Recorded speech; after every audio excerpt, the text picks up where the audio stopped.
An Introduction to the Livestock Research Institute. Council of Agricultural, Executive Yuan.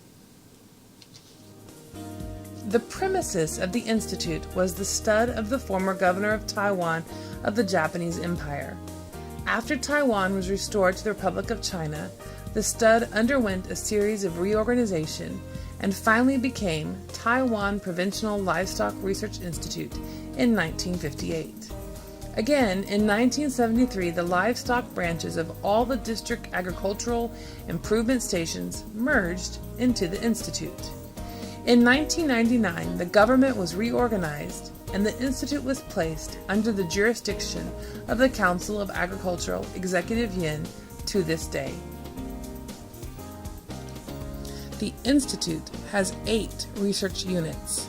They are breeding, physiology, nutrition, processing, management, forage crops, and industry and technological service. It also has the following subordinate units: Yilan, Hsinchu, and Hengchun branches, Zhanghua, Kaohsiung, Taidong, and Hualien animal propagation stations, and 1 outpost unit, the Penghu station. The Institute has a staff of 420 people, including 150 scientists, 32 administrative staff, and 238 technical workers and drivers. Operation of the Institute follows 8 main axes of research, development, and extension as follows. Number 1. Advancement of animal production efficiency from traditional technologies. The first thing is to establish an information network of Taiwan's animal germplasm and set up an ultra-low temperature storage bank of germplasm.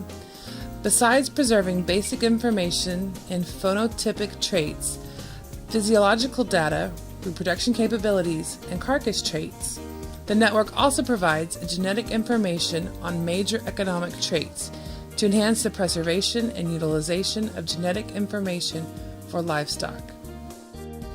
One example of the dairy research at LRI is the estimation of the milking traits of dairy cows by DHI and BLUP to increase the production accuracy of production performance. Further, pellet feeds based on rice byproduct are used for water buffaloes and meat goats feeding to reduce the cost of concentrates. Dairy goats are improved with alpine and Saanen goats for extension. Black hybrid Nubian does are mated by black Boer buck to produce a new breed of meat goats. At the Hualien station, native black goats are sired by imported Nubian goats, followed by a selection of hybrid progeny to produce the LRI Jian goat of a new breed. As to pigs, LRI Black Pig No. 1 has been developed. The pigs are productive and have specialty in meat quality, nutritional requirements, and management model has also been established. Moreover, at the Kaohsiung station, the prolific Meishan sows are crossbred by Doric boars to produce a new breed called KH-APS Black Pig of a prolific breed. Taidong station keeps the precious Lanyu mini pigs to maintain the diversity of native germplasms. Meat-eyed piglets derived from the Lanyu mini pigs exhibit coat color with several longitudinal stripes from head to tail, and the brown stripe appears next to the white stripe side by side. These mini pigs are to be used for medical purposes as well as for leisure farms. In poultry, inbred lines of pure line native chickens numbers 7, 9, 11, and 12 have been produced. Roosters of native chicken number 11 and hens of native chicken number 12 are extended for crossbreeding. Further, black-boned velvet chickens are being developed for Chinese medicinal purposes. In the area of waterfowl research, new breeds of good breeding ducks with distinct characteristics have been named as Yilan White Duck Taishu No. 1, Yilan Kaya Taishu No. 11, Brown Taiya LRI numbers 1, 2, 3, and White Muscovy LRI No. 1, Recently, we have combined a specific pathogenic screening technique to establish a population of white Muscovy ducks with negative small virus antibody. In addition, a high body weight white Roman breed named Bay-Dow White Goose LRI No. 1 has been selected. We use artificial lighting and diet techniques to adjust the production season of breeding geese to stabilize market demands. In forage crops, several new cultivars of forage crops have been selected, i.e., Sudan grass, Napier grass, Nile grass, and sweet sorghum tissue No. 1. In addition, alfalfa CV, Middle East, are also introduced and developed. To use green manure crops such as soybeans, sespina, and bursum clover as the forages to feed on livestock are under evaluation. In recent years, near-infrared reflectance spectrometry is used to assess forage quality. At the Hung Twin branch, fermentation additives are developed for instilling agricultural byproducts and green manure crops. The baling machines for making silage in small packages have been developed with automatic filling to enhance the quality and utilization of silages. Number 2. Upgrading of animal industries through biotechnology. We have been developing technologies to identify gene markers, to establish animal gene banks, to select new breeds of livestock and poultry, to perform germplasm preservation and progeny testing. Upgrading of animal industries through biotechnology, and to develop technologies concerning the consolidation of registration, auction, and breed evaluation. In recent years, a number of gene markers have been identified. To act upon these achievements, cutting-edge managerial technologies of genetic resources have been developed, leading to the establishment of mechanisms for preservation of genetic materials and the sharing of such materials by others. In practical application, we have successfully combined the technologies of oocyte in vitro maturation and embryo transfer to develop an animal cloning platform. In addition to the Jiui family of cloned Holstein calves and Baoji Baoshang families of cloned goats, transgenic cloned goats were also successfully developed and called Baoyu family, which were believed to have carried human clotting factor 8. As to the R&D in stem cells, embryonic stem cell lines of pigs and embryonic germ cell lines of chickens have been established. Through the combined operation of the reporter gene transfection and directed differentiation into the neural lineage of the porcine embryonic cell lines, which could possibly be developed into traceable cell lines in the body after cell transplantation. A production platform is laid for using chickens as a bioreactor to produce specific IgY antibody, such as using the IgY antibody specifically against in vitro's type 71. From this platform, more specific IgY antibodies will be produced. The Hung Twin Artificial Reproductive Center supplies superior Nubian bucks or semen to goat farmers for improvement of their herds. Platforms of goat-controlled calving season and in vitro production of embryos are transferred. At the Kaohsiung station, biotechniques in reproduction are widely developed for the production of Formosan sambar deer. This includes estrus synchronization, anesthetic holding, electric ejaculation, semen dilution, artificial insemination, embryo freezing, as well as embryo transfer. At the Hsinchu station, tissue culture technique of grass is used to culture the vetiver grass in vitro. Number 3. Utilization of value-adding of animal products and byproducts. The following milk products have been developed: functional milk pudding, kefir jelly product, fermented milk pastille, ginger milk clotting products, and fresh cheese. In addition to this, improved methods for the selection and isolation of lactic acid bacteria and anaerobic microorganisms, as well as embedded glucosidase, have been materialized. To better utilize TLRI No. 1 black pig, 16 varieties of products have been developed. which can all be put into industrial production. Unique delicacies such as native chicken with Chinese herbs, salted water chicken, salted water duck, smoked stewed duck have been perfected and transferred for industrial production. Calcium-rich sauce made from chicken bones can be used in making dried curd meat products. Technical consultation is offered to the manufacturing plants for the production of sanitary, healthy, and functional salted eggs and alkalized eggs. Other egg products such as alkalized eggs without addition of heavy metals, imitated mullet roe with yolk, alkalized and seasoned egg product are also developed. Napier grass is rich in some plant antioxidants such as isoflavin and annamycin, which can be used to make healthy food. To meet market demand for pet animals, drying techniques for producing small packaged forage are developed. In addition to producing organic alfalfa with high quality by organic farming is accredited. 4. Assurance of hygiene and safety of animal products.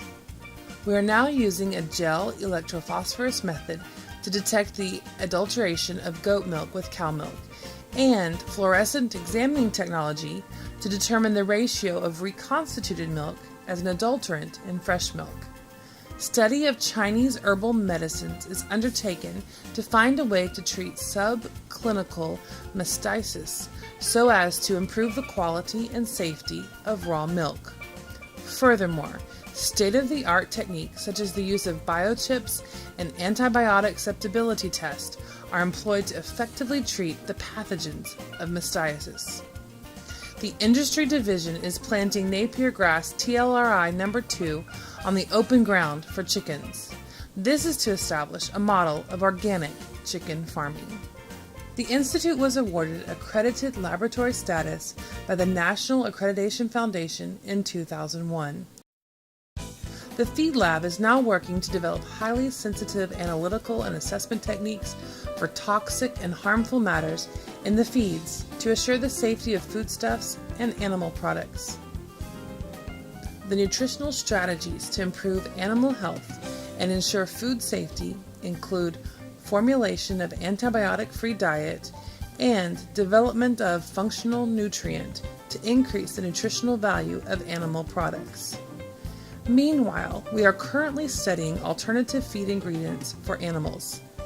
The cannulated dairy cows and goats have been established for the research of domesticating the ruminal fiber digestive bacteria or cloning the fiber digestive enzyme to increase the fiber utilization by animals on high fiber feedstuffs. 5. Recycling and utilization of animal waste for sustainable animal farming. To better utilize swine waste, efforts are made to exploit oil product from swine manure and to improve output of biogas from it. Other R&D items include liquid fertilizer development, environmental control pig building, air pollution control technique, screening and production of deodorizing microbes, biodegradable sludge plastic film, plant culture medium, superior compost, and biogas utilization. Results of these R&D projects have earned domestic as well as international patents and have been widely extended to the industry for sustainable animal agriculture. In order to enhance the operational efficiency of animal farms, cost analysis of pig, dairy cow, and chicken were made by simulation analysis techniques. Meanwhile, production recycling of hog feces, dairy cattle compost, and treated wastewater in pasture farms can improve the soil quality to achieve the goal of resource recycling and sustainability of pasture land. 6. The application of artificially controlled climatic chamber to study the metabolic physiology of animal and precise production technique. Construction of artificially controlled climatic chamber is used for studying the interactive effect of heat stress and nutritional or genetic factor. The result can be applied for the development of feeding techniques in tropical countries. Water padding dairy cattle barn are constructed to alleviate cattle heat stress during the summertime. Besides, by building water pad cooling duck house and temperature controlling system, temperature control and lighting programs are used in duck farming. Automatic feeding and etc. scraping, coupled with reutilization of treated wastewater as water-saving measure, has expedited the modernization of commercial duck farming. 7. Production policy and scientific management. The Institute has targeted at the integration, management, and application of its R&D results and pursued intellectual property rights. Working hand in hand with government agencies concerned, the Institute has been instrumental in the establishment of brand accreditation. The Institute also takes part in the establishment of an interactive collaboration of universities and the industry. As a result, we can see many technology transfers and licenses are made available to the industry circles each year. In 2005, the Council of Agriculture appointed the Institute as an innovation incubator for recruiting industry people and providing assistance for them to renovate their operation or forming startup companies. These are in line with the government's agricultural policy to push R&D into production industries and to help the industries to adopt scientific operation in return. To meet these needs, the Institute has acquired numerous scientific books, 200 plus journals, and other information in many languages, Chinese, English, as well as Japanese. Seminars are held from time to time, and scientists and scholars from domestic and foreign universities are invited to give talks. In recent years, we have even made electronic information available on the internet and carried out short-term trainings for the farm producers and youth to promote the know-hows and techniques. 8.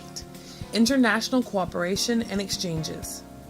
We all know that agricultural R&D and innovation are the driving force for the advancement and upgrading of agriculture.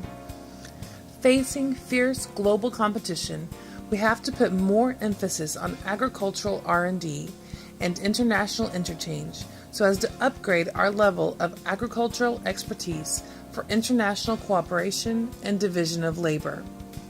As the Institute has plenty of experience in international cooperation in animal science, including long-term Taiwan-France and Taiwan-USA cooperation programs, and recently established programs with New Zealand, Canada, Vietnam, the Philippines, and Thailand.